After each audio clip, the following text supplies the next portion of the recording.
كل ما يحدث لنا سببه الذنوب، هذه لازم الإنسان يستوعبها.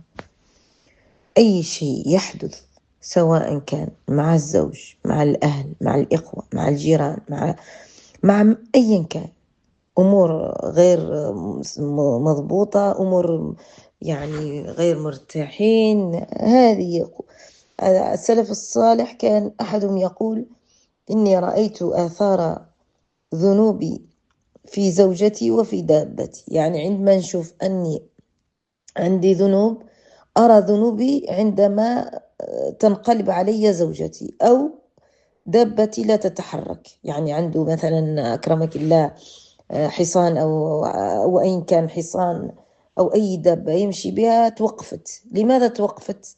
هل السبب هي؟ لا، ذنوبنا هي التي أوقفت كل من حولنا وانقلب علينا. هذه لازم تستوعبيها.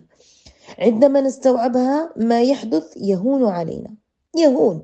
يعني حتى لا نقول أنه هم، لا، نحن إذا صلحنا أمورنا مع الله بترك كل الذنوب، الغيبة، النميمة، النمص، حتقولي أنا خلاص تركت. إذا هذا القديم نأخذ، يعني سندفع فاتورته أول بأول.